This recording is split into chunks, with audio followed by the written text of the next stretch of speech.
Keinformasi lain pemirsa, kebakaran kampung adat Sade, tabungan 100 juta rupiah milik warga yang dikumpulkan selama puluhan tahun hangus terbakar. Hanya tersisa 7 juta rupiah.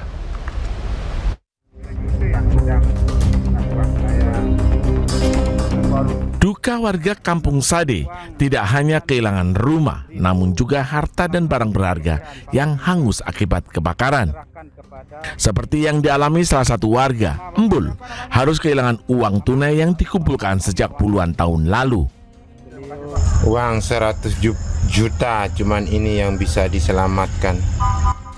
Namun, saat membersihkan rumah pasca kebakaran, sejumlah uang tersebut ditemukan anak korban dan aparat TNI dengan kondisi tidak utuh akibat kebakaran. Uang yang ditemukan mulai dari pecahan 2.000-an hingga 100 ribuan. Warga mengaku pecahan uang tersebut ditabung sejak tahun 2000 dari hasil menjahit dan menabuh alat musik tradisional di kampung Sade. Dari jumlah perkiraan uang ratusan juta yang terbakar, uang yang ditemukan tersisa 7 juta rupiah dengan kondisi 5 juta sudah terpotong setengah dan 2 juta masih utuh. Paginya itu kita masih bisa menemukan sisa-sisa kebakaran itu, uang itu. Ada yang masih bisa dipakai? Tidak ada sama sekali, cuma terpotong semua ya. Ada sekitar, kalau dihitung kita 5 juta ada sisanya. Dari total berapa sebenarnya keseluruhan? Apa itu kan uang orang tua saya, anak saya yang punya uang, bukan saya sendiri kan, itu uang bapak saya sendiri. Uang tabungan gitu? Ya, tabungan, tapi kan orang tua tidak nabung di bank atau apa.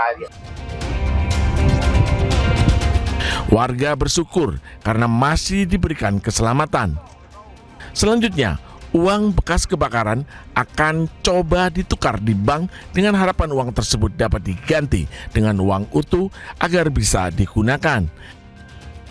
Dari Lombok Tengah, Nusa Tenggara Barat, Emma Widiawati, iNews melaporkan. Menteri Kehutanan Raja Juli Antoni melakukan kunjungan kerja ke Jambi dan menggelar rapat koordinasi penanganan kebakaran hutan dan lahan bersama tim Satgas Karhutla Jambi.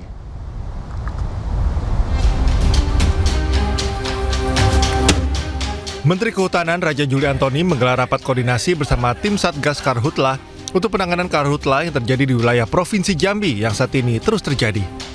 Rapat yang melibatkan Forkopimda bertujuan agar kebakaran hutan dan lahan di Jambi tak terus meluas dan segera dapat teratasi. Satgas Karhutla Jambi akan melakukan operasi modifikasi cuaca yang dijadwalkan pada tanggal 27 hingga 30 Agustus 2026, namun masih melihat kondisi awan yang dapat memicu timbulnya hujan. Menhub menyebut akan melakukan upaya penegakan hukum terhadap warga dan perusahaan yang membuka lahan dengan cara dibakar. Penegakan ini merupakan upaya dari efek jera terhadap pelaku pembakar hutan dan lahan yang mengakibatkan karhutla di Jambi. Kapanpun ada potensi awan hujannya. Dan tidak hanya di tempat-tempat yang memang ada karhutlanya, tapi di seluruh Jambi yang ada potensi awan hujannya akan kita gelar operasi modifikasi cuaca. Pada intinya, penegakan hukum ini tidak akan pandang bulu, ya, tidak akan tajam ke bawah dan tumpul ke atas. Ya. Ya, besar kecil akan kita tindak secara tegas. Ya. Dari data sementara, total kebakaran hutan dan lahan di Jambi mencapai hampir 1.000 hektar yang tersebar di beberapa kabupaten di Provinsi Jambi. Dari Jambi, Adrianus Susandra, iNews melaporkan. Tak hanya mengandalkan waterbombing, Presiden Prabowo Subianto mendorong uji coba produksi massal teknologi tepung ubi untuk padamkan kebakaran hutan dan lahan. Hal tersebut dibahas saat rapat koordinasi penanganan karhutla di Posko Palembang, Sumatera Selatan pada hari Senin. Jadi tepung itu bisa meredam api ya? Iya, tapi ya caranya, tapi intinya dia bisa meredam ya. Menarik sekali itu. Bahan bakunya dari ubi, dari singkong. Oh. Coba diproduksi dalam skala besar, ya. Ajukan biaya untuk produksinya. Ya kita usahakan semua upaya, ya. Kita ke informasi lainnya pemirsa, rentetan gempa bumi masih kerap mengguncang wilayah Nusa Tenggara Timur. BMKG mencatat 7.029 gempa susulan terjadi setelah gempa utama berkekuatan magnitudo 7,7 mengguncang Flores, Nusa Tenggara Timur.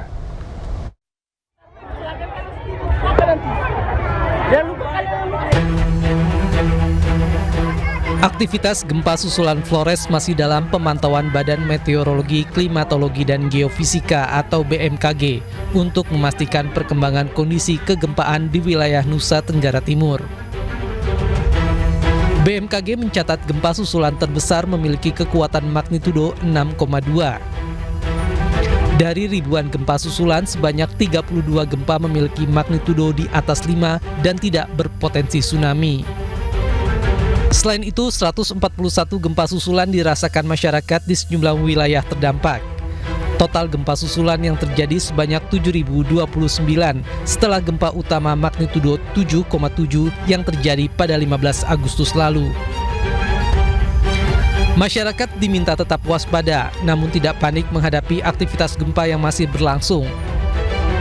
Warga juga diimbau menjauhi bangunan yang mengalami kerusakan akibat guncangan gempa. Tim Liputan iNews melaporkan. Polres Sika evakuasi seorang korban gempa yang menderita luka di Pulau Palue, Kabupaten Sika, Nusa Tenggara Timur dengan menggunakan helikopter. Sementara itu puluhan anak di Manggarai Barat, Nusa Tenggara Timur ikuti pemulihan trauma yang menghadirkan 2 ekor K9.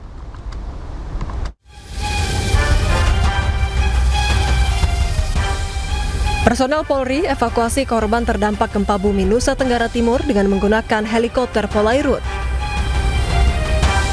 Evakuasi dilakukan terhadap seorang warga berusia 75 tahun yang kakinya bengkak akibat terkena reruntuhan rumahnya saat terjadi gempa 15 Agustus lalu. Korban dievakuasi dari Pulau Palue menuju Maumere, Kabupaten Sika. Setelah mendarat di Bandara Franseda, korban langsung dibawa ke Rumah Sakit TC Hilir Maumere. Sementara itu, di Sekolah Yosefa Manggarai Barat NTT, sebanyak 20 anak dari jenjang SMP, SMA hingga SMK mengikuti kegiatan pemulihan trauma. Di sela pendampingan psikologis, anak-anak diperkenalkan dengan tugas K9 Polri oleh Ibtu Erasmus dan tim K9 Sardit Polsatwa Korsabara Baharkam Polri. Kehadiran K9 rupanya mendapat sambutan hangat dari anak-anak. Rasa penasaran dan antusiasme terlihat ketika mereka menyaksikan secara langsung kemampuan anjing pelacak yang selama ini mungkin hanya mereka lihat melalui televisi atau media sosial.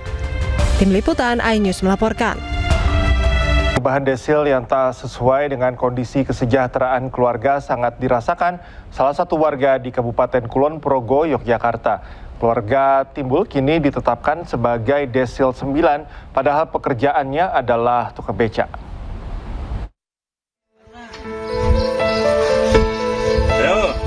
Menggantungkan hidup dari kayuhan beca, keluarga Timbul di Kapanewon Rendah, Kabupaten Kulon Progo, Yogyakarta justru dicatat berada di desil kesejahteraan 9 atau kategori mampu.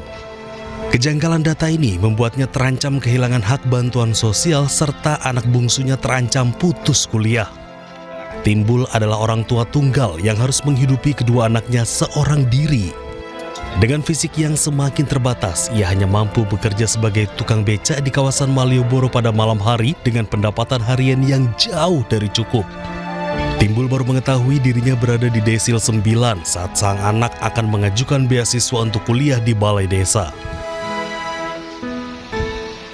Saya sendiri tidak tahu Pak, tapi kan kemarin itu kan anak saya tuh pengen kuliah gitu, katanya kalau kuliah itu bisa mengajukan PIP, bisa ada beasiswa, tapi ternyata setelah anak saya tuh ke balai desa itu tanya sama Bapak Lurah, itu katanya desilnya naik gitu loh, jadi ya.